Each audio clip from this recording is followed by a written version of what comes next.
Oke, berjumpa lagi Lur di channel yang baru mau berkembang ini. Terima kasih yang sudah mensupport channel ini. Semoga kalian dijauhkan dari judul yang meresahkan.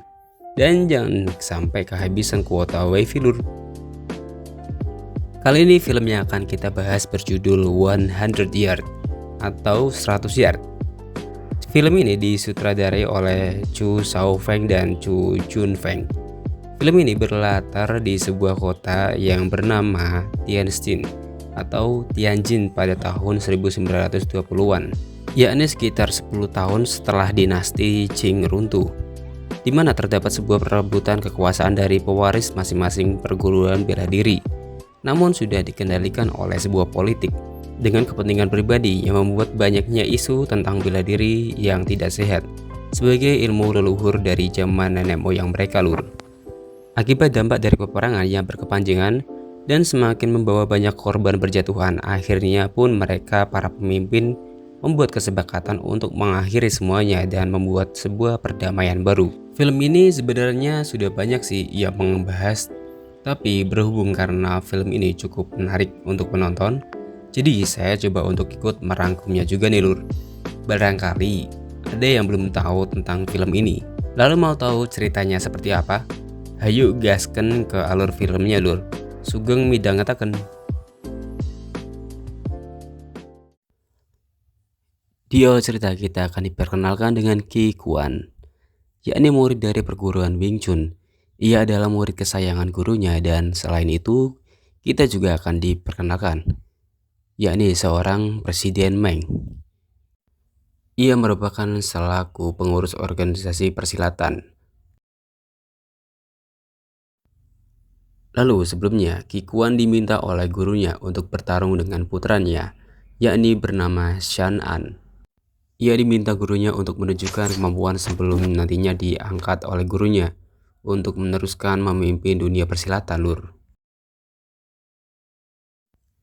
Setelah tak lama mereka bertarung, akhirnya Ki Kuan berhasil mengalahkan Shan An, dibarengi dengan meninggalnya gurunya.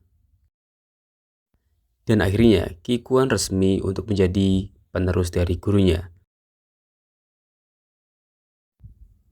Jadi di sini sebelumnya gurunya sudah mewariskan dunia persilatan ke Ki Kuan dibandingkan dengan anaknya, karena ia tahu seorang pemimpin harus bisa membuat perdamaian, tangguh dan cerdik. Makanya Ki Kuan dipilih dibanding pewarisnya. Namun atas keputusan ini membuat Shan An kecewa dan marah. Kenapa dirinya tak dipilih sebagai penerus dunia persilatan milik ayahnya ini dan lebih memilih untuk murid kesayangannya.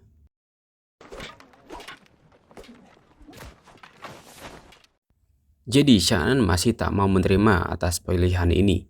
Ia membuat Shan An selalu enggan damai dengan Ki Kuan, karena ia tahu jika sifat Ki Kuan sangat buruk untuk kelangsungan perguruan ini, yakni suka mengintimidasi, keras kepala, dan selalu ingin unggul dengan cara apapun.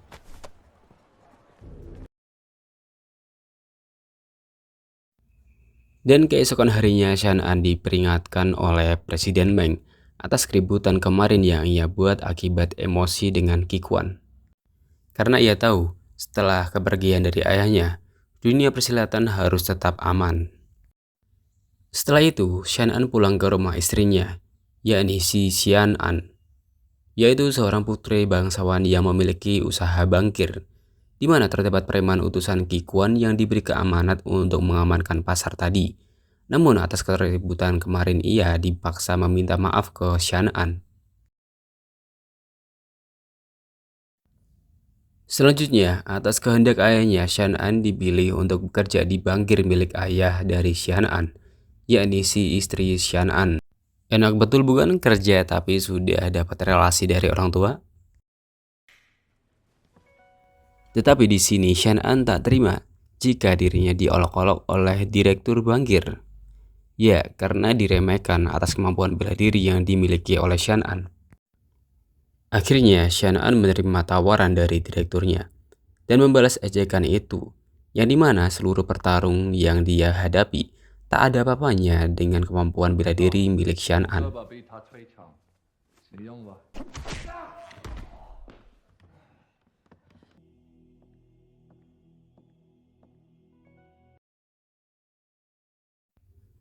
Lalu di gedung pertemuan para pemimpin perguruan pun berkumpul untuk membahas terkait kinerja yang dilakukan oleh Ki Kuan. Ditambah di awal jabatannya ia sudah membuat keributan di pasar bersama Shan'an. Meski banyak yang keberatan dengan gaya kepemimpinan dari Ki Kuan, termasuk Presiden Meng, namun akhirnya mereka sepakat untuk mengukur kemampuan Ki Kuan dalam waktu 2 tahun ke depan, apakah pantas menjadi pemimpin atau tidak. Selanjutnya, ketika Shan'an berbincang dengan Presiden Meng atas hasil rapat dari para pemimpin perguruan sebelumnya, Presiden pun ditembak oleh orang tak dikenal, yang membuat Shan'an sedih bercampur amarah, karena sudah tak ada lagi yang dapat memberikan dukungan ke Shan'an.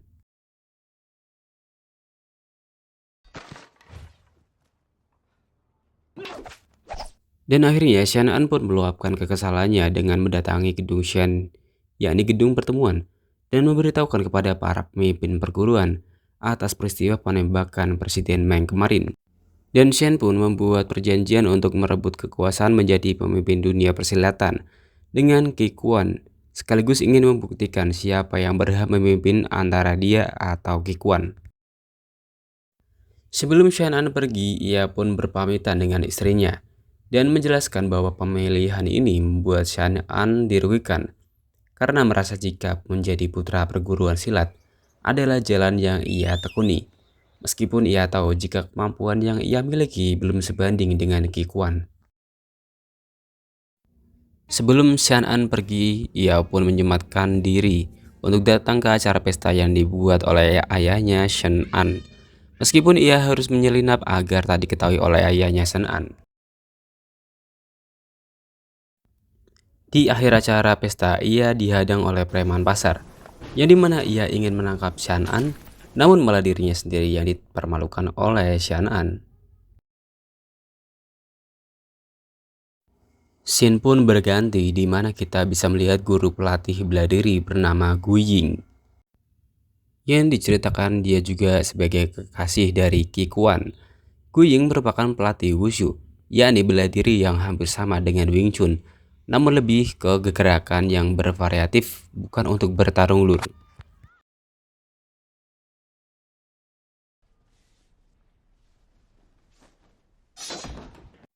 Ya, ketika Gu Ying selesai mandi, Gu Ying pun diserang oleh beberapa orang suruhan. Dan siapa lagi kalau bukan Ki Kuan? Ya, karena Ki Kuan salah paham di mana Gu Ying ini dikira memiliki jurus berbahaya, yakni teknik pedang pendek, yang dia kira dapat membahayakan posisi Ki Kuan sebagai pemimpin perguruan saat ini.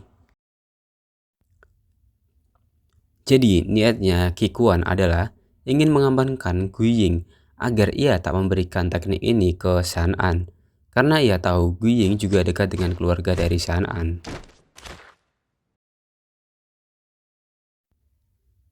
Lalu dari sini kita dapat melihat jika cara yang digunakan oleh Ki Kuan sangatlah cerdik, namunlah sangat licik, di mana ia tak segan untuk mengintimidasi siapapun yang membahayakan karirnya, termasuk kekasihnya sendiri yakni si Gu Ying.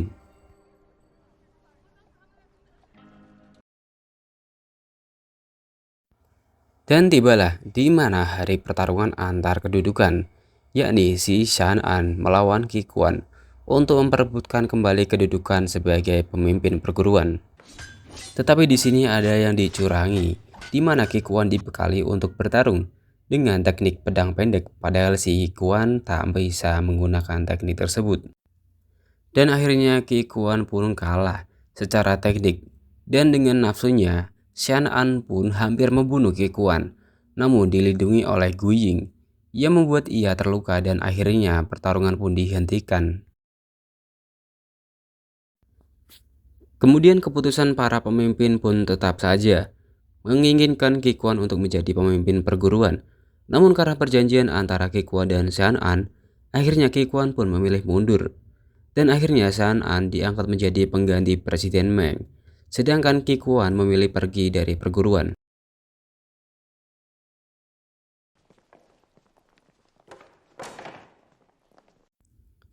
Dengan rasa kekesalannya, Ki Kuan pun terpaksa pergi dari perguruan dan memilih untuk membuat perguruan sendiri bersama orang barat dan para preman yang pernah ia percayai.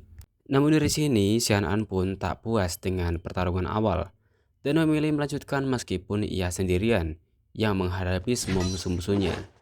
Dan di sini, ia pun dipaksa menggunakan jurus pedang pendek, yang padahal jurus itu hanya tipuan saja lur. Pada akhirnya, kekuatan dari Xian An dapat mengimbangi semua musuhnya termasuk Qi Kuan.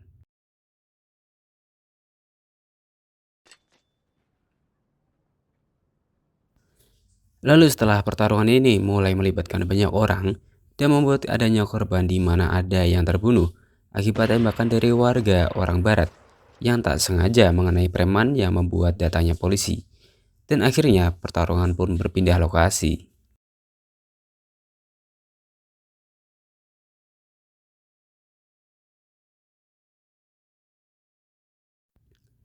Tetapi alih-alih San dibawa oleh polisi, ternyata ia tak lain adalah istrinya sendiri, yang ternyata sekarang bekerja di pos polisi, karena semenjak ia memilih pergi dari rumahnya.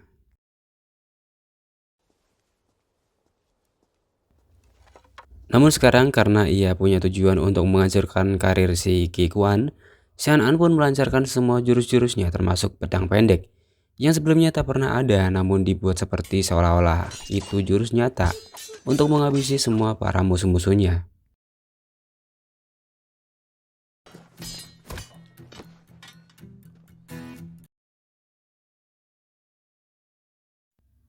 Lalu setelah semua musuhnya takut dengan teknik ini, akhirnya lawan terakhir pun adalah si Qi Kuan, yang dimana mereka beradu teknik dengan perlawanan yang sangat sengit. Hingga pertarungan awal yang membuat Sanaan pun langsung kalah dan membiarkan Sanaan pergi, namun di pertarungan selanjutnya malah Qi Kuan yang terpojokan. Jadi kesimpulannya bahwa kemampuan mereka ini sekarang sama-sama imbang lur.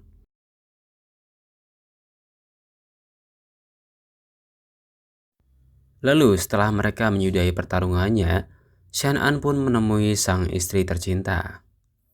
Tetapi kabar ini sampai ke petinggi perguruan.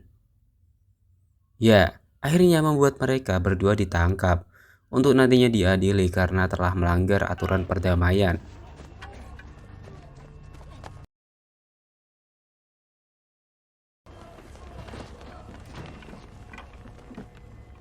Kemudian para pemimpin perguruan pun sepakat untuk menghukum mereka dengan mengasingkan mereka ke tempat yang jauh. Begitu juga dengan Qi Kuan, yang dimana ia mengikuti hukum yang sudah berlaku, meskipun Gu Ying masih sangat menyayanginya. Namun dengan alasan untuk mempertahankan status keluarganya, akhirnya Gu Ying pun juga menyuruh Qi Kuan untuk pergi jauh.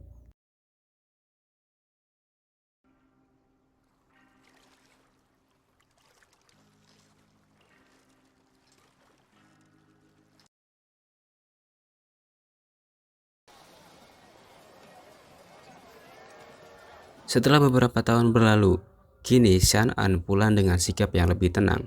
Dan sekarang ia juga memiliki kesibukan yakni menjadi pos polisi.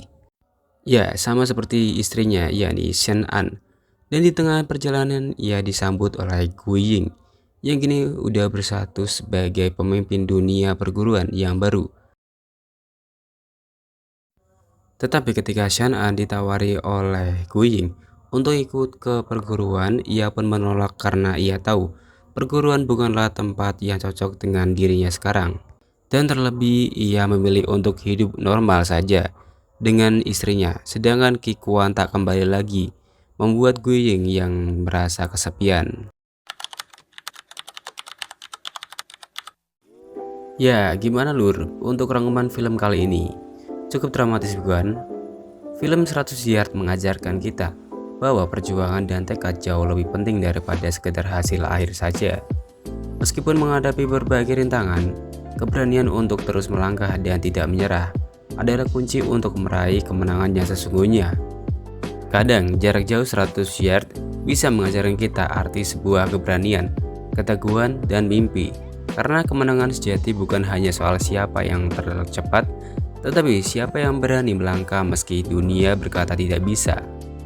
Dan pada akhirnya, film 100 Yard ini menyampaikan pesan universal bahwa batasan yang kita hadapi bukan untuk menghalangi, melainkan untuk menguji dan menguatkan.